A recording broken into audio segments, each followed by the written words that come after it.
meus irmãos da igreja aí em Curitiba. Em primeiro lugar, eu quero agradecer por esse honroso convite de poder ministrar para vocês a palavra de Deus. Eu fico extremamente agradecido, honrado por esta oportunidade de estar com os amados irmãos, mesmo que de muito longe. E eu gostaria de levar você a pensar no Salmo 67. Nós vamos falar sobre o plano de Deus para as nações. A partir da visão, da compreensão do Salmo 67, que você pode abrir e acompanhar na sua Bíblia, ou acessar aí na sua Bíblia, que diz: seja Deus gracioso para conosco e nos abençoe, e faça resplandecer sobre nós o seu rosto, para que se conheça na terra o teu caminho e em todas as nações a tua salvação. E o texto, então, continua nessa visão, nessa perspectiva. Este breve salmo, ele desenvolve dois temas otimistas. O primeiro deles, a necessidade e o resultado da misericórdia de Deus. E o segundo, a futura adoração universal a Deus. O Salmo reflete a promessa feita a Abraão de que, através da vida de Abraão, toda a sua descendência seria abençoada e todas as famílias da terra seriam abençoadas. Deus chamou Abraão para que, através do povo de Israel, se tornasse então conhecido o seu nome entre todas as nações. E quando chega no versículo 1 aqui, você pode observar que aqui reflete a bênção sacerdotal descrita no livro de Números, no capítulo 6, no versículo 22 a 27. O salmista deseja que todas as nações louvem a Deus por seu poder, que Deus seja louvado pelo seu poder. E por isso, então, este salmo tem sido chamado um salmo missionário. Nesta hora, eu quero apresentar o meu propósito nesta mensagem: mostrar as grandes verdades acerca do plano de Deus para as nações. E a primeira grande verdade que esse salmo nos apresenta está do versículo 1 até o versículo 5. E do versículo 1 ao versículo 5, em primeiro lugar, revela as petições desta oração, que é uma oração. E que oração é esta? Essa oração é que a glória de Deus esteja sobre o povo de Israel. Essa é a primeira petição desta oração, que a glória do Senhor, que a glória de Deus, o Deus de Israel, o Deus Todo-Poderoso, a sua glória pudesse resplandecer, pudesse vir sobre o povo de Israel. No versículo 1, quando diz faça resplandecer o rosto, dá até aquela ideia de que se diz que quando o rei sorria com prazer, era bastante provável que o suplicante, aquele que estava pedindo, tivesse o seu pedido, então, atendido. E a ideia aqui é exatamente essa: faça resplandecer sobre o povo o teu rosto.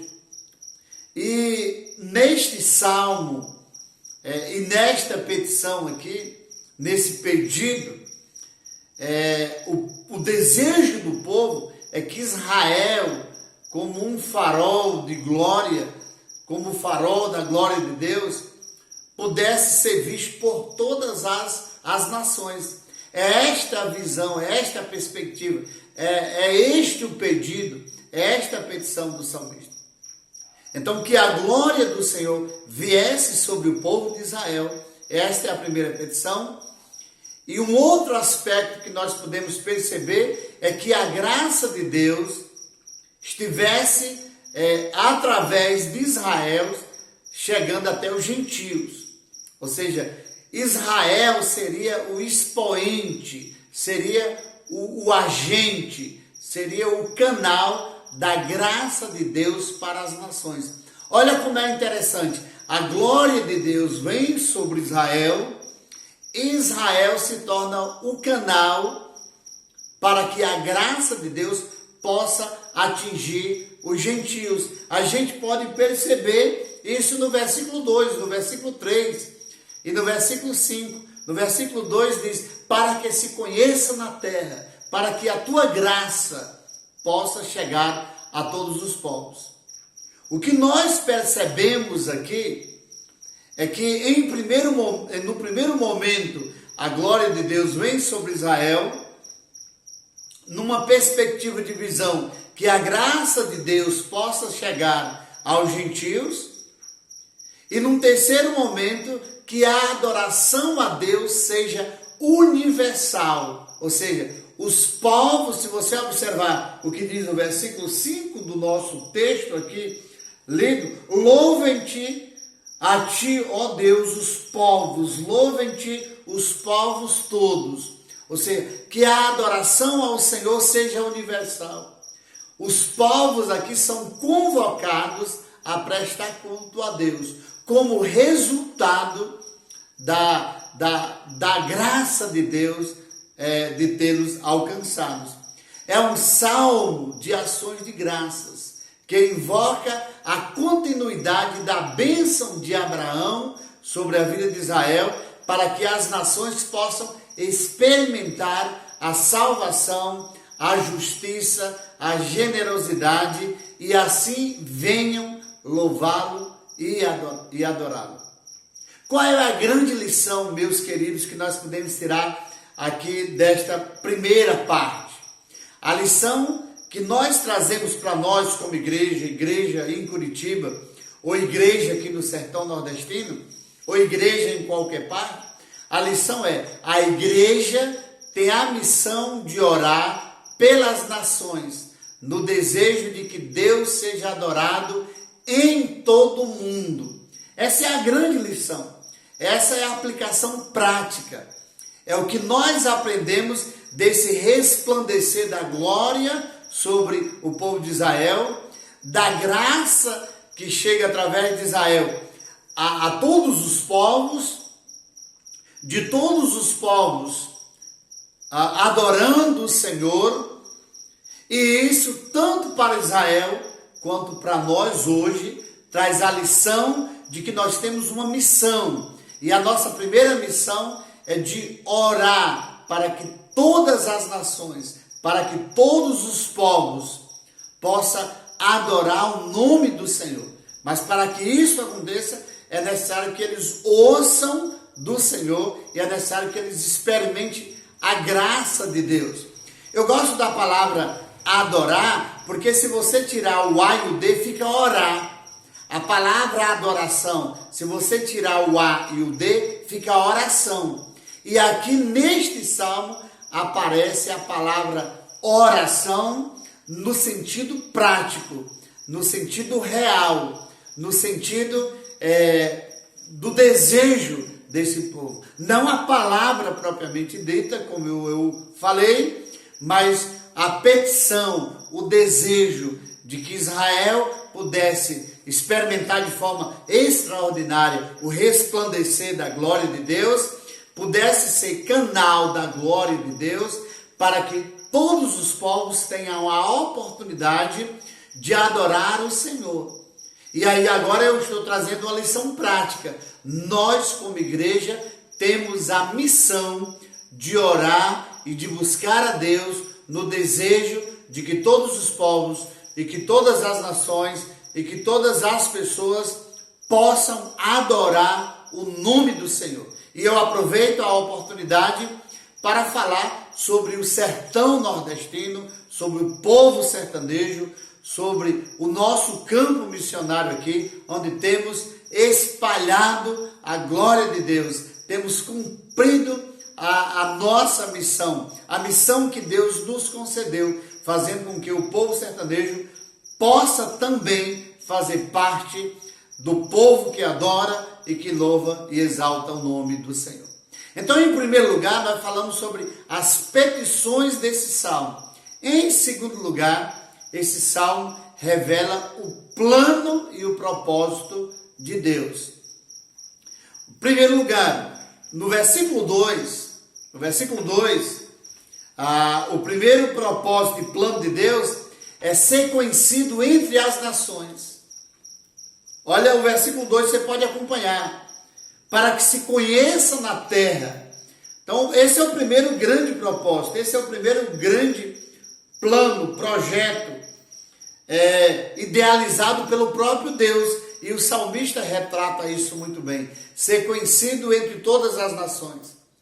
No versículo 2, ser conhecido. Se você observar, no versículo 3, o plano e o propósito de Deus é ser louvado entre todas as nações. Olha como é interessante. No versículo 4, é ser desfrutado. A palavra aqui ideal é ser desfrutado. Olha o que diz o versículo 4. Alegre-se, regozije-se as nações, pois julgará os povos com equidade e governará as nações sobre a terra. Se no versículo Deus, o projeto de Deus, o plano de Deus, o propósito de Deus é ser conhecido, no versículo 3 é ser adorado, no versículo 4 é ser desfrutado, é o povo participar da alegria que há no Senhor. A alegria do Senhor, a nossa força é. E no versículo 7, esse propósito de Deus se revela de forma muito mais profunda. O povo que conheceu, o povo que louva, o povo que se alegra e desfruta de Deus, é um povo que teme o Senhor. Diz o versículo 7, Deus nos abençoará e todas as extremidades da terra o temerão. Então, o plano de Deus é ser conhecido, ser louvado, ser desfrutado e ser temido. Aqui fica, meus queridos, fica evidente que o propósito de Deus nunca foi apenas para uma raça, apenas para Israel, mas para todos os povos, para todas as nações, incluindo o sertão nordestino.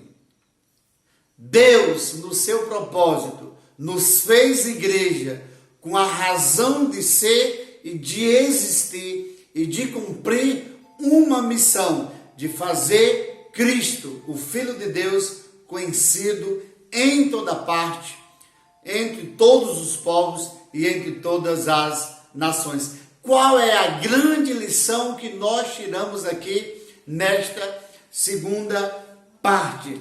A lição é: a igreja tem a missão de anunciar Jesus Cristo para que todos os povos conheçam o plano da redenção. Deus quer ser conhecido, Deus quer ser louvado, Deus quer ser desfrutado, experimentado, e Deus quer ser temido.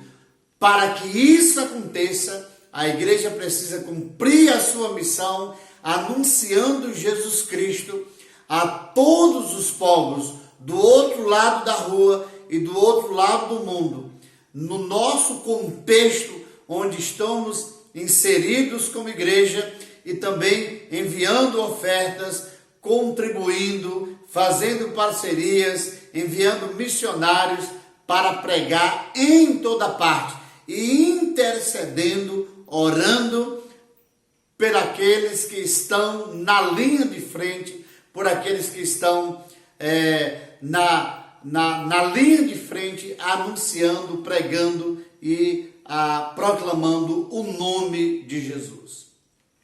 Em terceiro e último lugar, esse salmo, no versículo 6 e no versículo 7, revela as bênçãos e frutos da oração. Se no primeiro momento há uma oração para que Israel conheça e resplandeça sobre Israel a glória de Deus, para que Israel possa ser canal da graça de Deus e para que todos os povos venham a adorar o Senhor, No segundo momento, nós vemos a revelação do plano e do propósito de Deus para as nações. Ser conhecido, ser louvado, ser desfrutado e ser temido. E agora nós vemos a bênção, a revelação da bênção, dos frutos e dos resultados que nós podemos observar acerca da nossa obediência, bem como do povo de Israel ou de qualquer tempo do povo de Deus. O salmista aqui, ele antevê dois grandes acontecimentos extraordinários como ação de Deus. Primeiro, a bênção material. Olha o que diz o versículo 6. Então a terra dará o seu fruto, e Deus, o nosso Deus, nos abençoará. Eu vejo essa parte aqui como a terra produzindo o seu fruto. Uma colheita abundante que ofereceu, então, como fruto da nossa obediência a Deus. É o seu trabalho, é a sua atividade cotidiana, é a sua vida com Deus, como cidadão, como servo de Deus, na sua atividade, seja numa sala de aula, ou numa fábrica, ou em algum lugar, então desenvolvendo a sua atividade, servindo ao Senhor, e a terra produzindo os resultados necessários. Uma colheita abundante na vida daquele povo e trazendo para nós como igreja hoje. Mas a gente percebe também no versículo 7 a bênção espiritual. Diz que Deus abençoará o seu povo e todas as nações da terra o temerão. Resultado da nossa ação como igreja, como povo de Deus. Aqui está um cântico de ações de graças, sendo então percebido e visualizado de que acontecerá em toda parte do universo e Deus então será adorado em toda parte. Toda a comunidade aqui expressando a sua alegria, a sua gratidão, a sua celebração pela colheita abundante. No versículo 2 diz: as bênçãos e os favores concedidos a Israel devem fazer parte daquela nação, deve se estender a outros povos e deve inclusive ser presente na vida da igreja, reconhecendo o Deus Todo-Poderoso, não apenas o Deus como Deus de Israel, mas o Deus da igreja, o Deus do povo de Deus. Qual é a grande lição que nós tiramos aqui dessa terceira grande verdade? É que a igreja é a agência do Senhor que recebeu o chamado de Deus para ser bênção, espalhando a glória de Deus para todas as nações. Foi dado a Israel, agora é dado à igreja, e nós, como povo de Deus, temos esta responsabilidade e temos o prazer e o privilégio de colher os frutos, de provar dos resultados, de se alegrar com a colheita abundante da terra produzindo os frutos e das nações também temendo o nome do Senhor. E esse salmo, para a gente concluir, traz grandes verdades acerca de Deus. Diz que Deus é um Deus único, diz que Deus é um Deus verdadeiro. O salmo fala da unicidade de Deus, da exclusividade de Deus. Fala também de que Deus é justo. O salmo fala da justiça de Deus e fala do padrão único de Deus, da equidade, de que Deus não julga diferente os povos, julga de maneira igual Israel e outras nações. Fala do Deus Todo-Poderoso, poderoso para salvar, poderoso para abençoar, poderoso para fazer a nossa terra frutificar, pessoas se converterem, alegrar e fazer a vontade de Deus. E acima de tudo, esse salmo fala de um Deus gracioso. Seja Deus gracioso para convosco e vos abençoe, nos abençoe, para se conheça na terra a salvação, o Filho de Deus, para que se conheça na terra o plano e o projeto de Deus. Fala da graciosidade de Deus, da graça de Deus. Deus é gracioso não apenas para com Israel, não apenas para com a igreja, mas para com todos os povos. Eu poderia resumir nesta noite dizendo o seguinte: como igreja, nós temos a missão de adorar este Deus Todo-Poderoso, temos a missão de abençoar uns aos outros como igreja, na edificação e na construção da igreja, e nós temos a missão de declarar o Evangelho para todos os povos.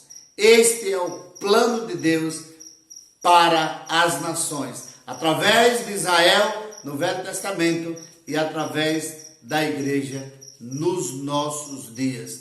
Que Deus abençoe grandemente a sua vida e que sejamos instrumentos e ferramentas para a expressão e a expansão da graça de Deus e do reino de Deus.